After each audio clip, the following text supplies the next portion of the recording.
Editing Kathy with yet another edit. So this is going to be in front of another edit and then the actual video. I apologize.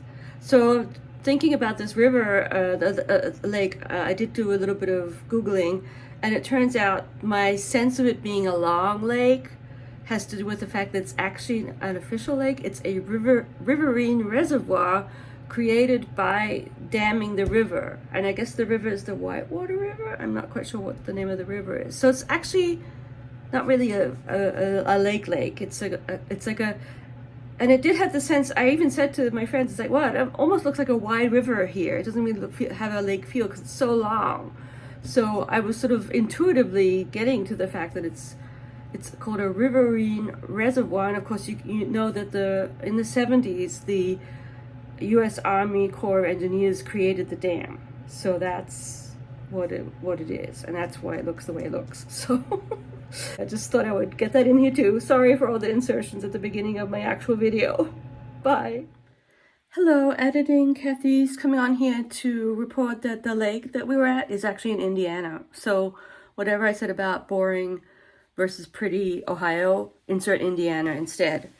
I mean, our town's pretty close to the border anyway, so this is only half an hour and it's already Indiana, so I should have checked.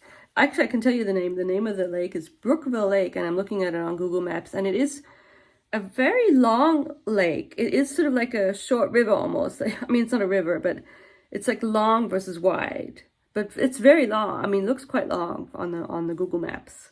So yeah, that's a little editing insertion here, and I'll put this in front, and then the rest of the video will come. Bye. Hello everyone, and welcome back to my channel, The Grimm Reader. This is my weekly reading etc. update, the Grimm Weekly episode 3 I think we're on, and I'm doing it later because I had an appointment during the day, a lunch appointment with friends, and that was lovely. We drove out to a big lake fairly close to where I live, about half an hour away, and I actually would have liked to have sat outside, but it was kind of warm, so we did sit inside. And the best thing about this place where we ate was the view of the lake. Everything else about the place is pretty not so great. I mean, it's fine, and it was really nice to be with my friends. And then we drove to a lookout over the lake too, this big long lake. And then at one end there's a dam, and then I think it just on the other side of the dam it turns into a river. And I'm always impressed with big lakes. I mean, it's not like a great lake, but it's still pretty big. And what was interesting, a phenomenon that happened, and I guess it's called steam fog. So the weather here has been really summer like warm and humid, and then occasionally there'll be a storm. And so this was happening today. It was brewing, the clouds were kind of interesting. And I guess here in Oxford we got a lot of rain, but then driving home, there was the steam rising from the street. And it was sort of odd. It almost seemed like a very low level cloud. And I think it's a phenomenon called steam fog, which is usually associated with over the water, sometimes even called smoke. But anyway, I think it's to do with the fact that the road was warmer than the rain coming down, and sort of something happened so that you got the steam rising from the streets. And it was sort of interesting phenomenon as we were driving through this pretty forested area. Even the drive there is so typical of Ohio. We have these really kind of nice forested areas, and then just really kind of mundane, boring looking expanses with like storage units on the side, just the typical sort of boring America. And I guess I'm sort of seeing the landscape knowing that my friend will be coming from California and how different it is from out there. But then the view of the lake and everything is beautiful, and overlooking the sort of rolling valleys and hills of Ohio. In terms of my reading, it hasn't been enough of it. I'm still just a little bit too distracted, and right now I'm kind of almost just trying to get everything done. So I have this list of things to do, and at the end of it, it always says reading, but by that time it's almost like it's at the end of everything else, and I do a little bit of reading, and then it's just it's as if I'm not prioritizing the reading enough. I need to try and work on that for the next week. And so I don't really have that much new stuff to report to you. I didn't really make any headway with The Homemaker, the one novel by Dorothy, what's her name? Looking at my thing here. Canfield Fisher. Oh, I do remember one funny thing that happened. Maybe I talked about this last week. I apologize if I did. The fact that, so it was published in 1924, and I was convinced it took place in England, but then no, and then they mentioned dollars for something. It takes place in America. I guess the East Coast. Like she's from Vermont. Just the way they talk seemed very British to me, but it's an American story of the perfectionistic housewife and the sort of flaky husband and the sort of, I think it's a novel. It seems to be a novel about how the expectations of society is such that the wife should be the caretaker and the home body and the stay-at-home housewife, and the man should be the breadwinner who goes outside into the world. If that doesn't fit the personalities of the people involved, you get what we have in this novel, which is a very sort of efficient, not mean. She's a very capable person, but sort of she derives her self-worth from being capable, as opposed to, she's not warm, she's not really very sort of motherly even. She's just about taking care and solving problems. So she's always better when there's a problem to be solved.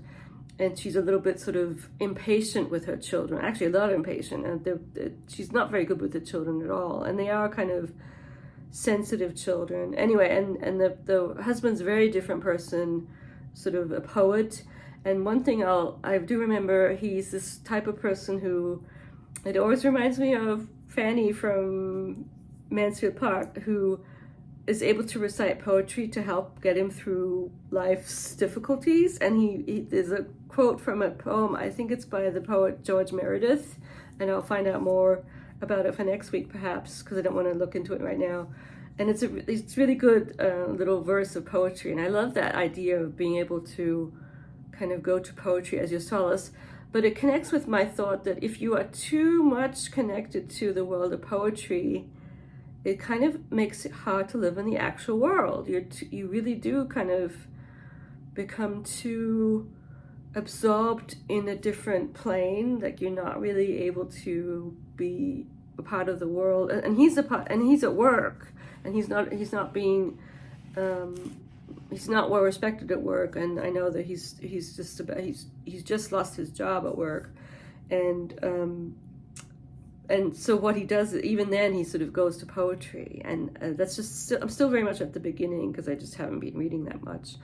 And I've read a little bit more in Stifter. I'm almost at the end, so that's why I'm going to prioritize the Stifter. It should really be finished by now. I mean, it's not that long. It's only about 300 something pages, and I've been at it for a while. But because I've read only about, some days I read more than others, and including my audio.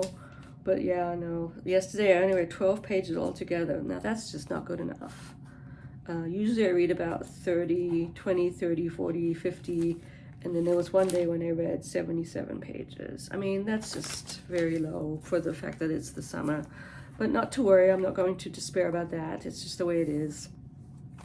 And so Stift is going well, and I haven't had a chance to look more into the Barthes, the reality effect stuff, or any of the other sort of secondary articles I got last week. I haven't had a chance to do that.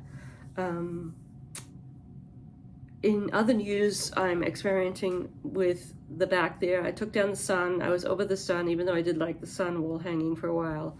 And these are just I don't really like this so much, so you'll probably just see this for this week. These, I mean, they're fine. They're pictures from a book, and they're all pictures from the National Gallery in London. I don't think it works quite as what I wanted it to be. I just don't think I want it there. It's a little bit too busy. It's not quite what I want, so I have other wall hangings that you'll see, and we'll have fun with that. That's just this little thing. And then Weight Watchers is going well. It's, so on the one hand, I don't think, the fact is that it's sort of, doing Weight Watchers, I think it is dangerous. I think it can really, really quite quickly lead to unhealthy habits that you get kind of become, you place some kind of value on not eating because you get rewarded by and that's also silly, but it is kind of easy to do. And it's that's one thing of it. And then the other thing is when, if you're used to sort of emotional eating or rewarding yourself with food, which most of us are, including myself, and if you can't do that in the same way, it's like that avenue of solace is blocked off right now. So I can't sort of eat the ice cream, or there really is something holding me back from that. And so today was interesting because it was the first meal out, and I think I handled it pretty well. And so it's like, how do you deal with actually just living your normal life and not being a crazy diet? The diet mindset is just a strange one. But it's all going fine, and I am losing. And my main goal with this was to take away, because I was so heavy. I mean, I was really at my COVID weight, and I'm kind of slowly coming down from there.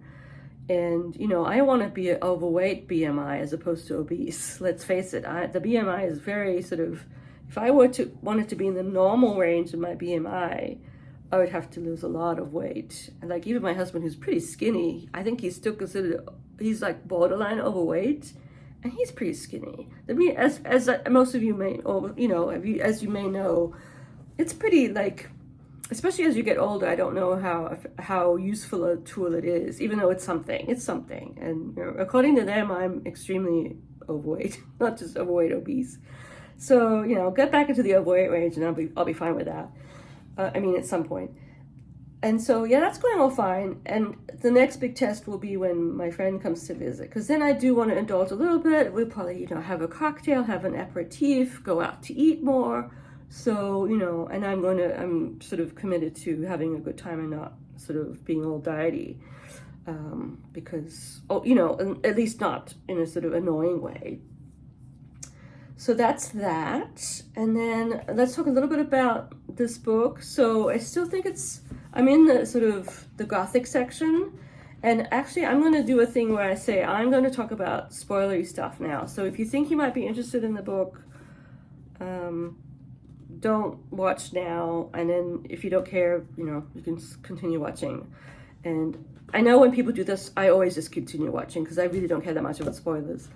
And in a way, I'm glad I read about it because it made me want to read the book on. And I still, the spoilery stuff has to do with the fact that he set up this one Shinto shrine to be a very spooky, dark place for women.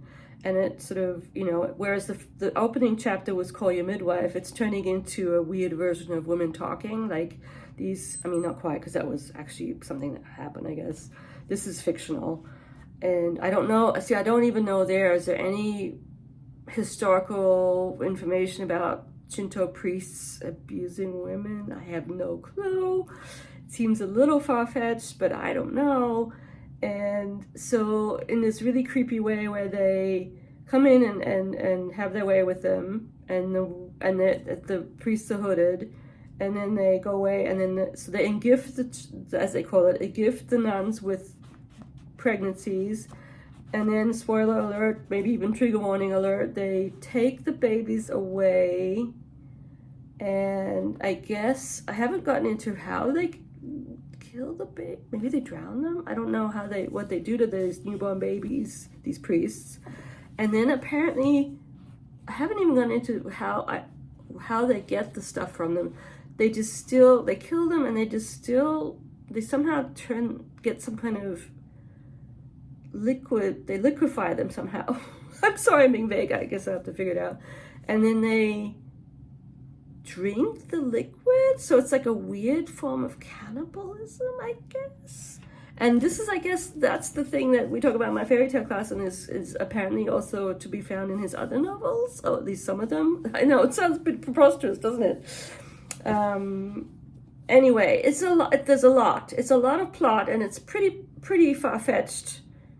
And he does an okay job selling it to us. I do like the female character. I mean, I like her more than Jacob, but I still don't think he's a very good writer. I still don't think the everyone going on about how great his writing is. It's like, no, it's not. And actually, the most annoying thing about his writing, and this is made worse by the audio, is that he's an over-explainer. Instead of leaving things to us being intelligent enough to figure out, he's always telling us the subtle things that he wants us to know, like about someone's face or background piece, any kind of piece of information. It's like he's like, he announces everything in this annoying way. I'm trying to think of a good example of it. I mean, you know, it reminds me, and people get annoyed when I say this, but if you remember the silly movie by, what's his name, M. Night, about the kid who saw dead people, it was just so obvious to me that Bruce Willis was dead that I turned to Bill and said, if that's this big secret, I'm going to be so disappointed. And that's exactly what it was. It's like, it was just, I don't know. It's like, it's hard to surprise me, I guess. And like, he does it in small ways and big ways. So it's really annoying how he doesn't let us sort of realize something. It's like, he has to announce everything. And I just think it's clunky and clumsy. And as I said before, obviously written by a younger person, I guess. There's no subtlety here. And I think a good editor may have been able to fix some of it. But I don't know. So it's, you know, it's fine. I don't hate it, but that's about as much praise as you're gonna get from me about this. It's fine, and I don't hate it, but it's not that great either, and it's also kind of annoying. But I'm committed to finishing it, so you know that's fine. And I guess that's about it. I'm at the stage with, I want to get finished with the Stifter so I can start something else. It's sort of like I am moving away from it, even though, because there's all these other things I could be reading, all these other great books. And the one acquisition I had this week that's book related is, I renewed I have to remember all the subscriptions I have. London Review of Books. And then I got a notification that I have LitHub, because I did kind of forget about LitHub. So I have to make sure I read LitHub and then write down in my little journal. And then the new one is Harper's. And the reason I got Harper's is that it has, actually I looked at the front page and I was kind of impressed. There was an article about Sublime, I think, on the front there. But I'm interested in this sort of a cult writer who is beloved by certain people called William T. Wollman. In German he would be Vollmann, because we pronounce the V as an F. Vollmann, who's very prolific, and he's an interesting fellow, and he wrote, I guess one of his more recent works is a 2-volume work of nonfiction about climate stuff, where he's one of these people, so in that sense he's a little bit like Werner Herzog, I guess. He's a doer, and then he goes and embodies things, and then or travels and then writes about it. So he went to Afghanistan and tried to become I think a mujahideen, or he had this phase when he was interested in femininity or women, and he actually he cross-dressed as a woman, Dolores, and he sort of is known to, despite being, as far as I can tell, happily married, sort of hang out with prostitutes, because he sort of it's not like he's an investigative journalist. I don't think it's more this he's into this wanting to embody and then or experience and then document the experience, which is another sort of thing that is reminding me of this really crazy wacky show, The Rehearsal. We're in season 2 now, and the whole thing with Sully is just, I mean, it's a little bit more blatantly a comic thing, like it's just for the laughs almost, even though it's weird and absurd. Anyway, I'm not going to say that much about Rehearsal. I'm still processing that. Getting back to Wallman. So, and the problem with him is he's so prolific. I really don't know what, and the books are long and dense, that I'm not quite sure where to start with which one I should read. I think it will be a novel. I don't think I want to do the nonfiction. The 2-volume work about climate change, apparently it's even for really fans of his work, it's a little hard going because it's very technical. Like he talks a lot about nuclear energy. He just gets really into the weeds of everything, and it could be a little bit like too much factor. So he's someone I'm interested in. And then, you know, there's so many books that I might turn to next. So we'll see. So I really kind of want to just get through Stifter, and then I think Homemaker will be a fairly quick read, and then move on to something else. Other than that, there's not that much news here. It's sort of the quiet summertime, and that's nice. And that's all she wrote. That's 18 minutes of me blabbing, and I will see you all next week for episode 4. Hope everyone's doing well and enjoying the summer despite all the not so nice things that are happening in the world. I hope you're all having a good time, and thank you all for watching, and I'll see you soon. Bye!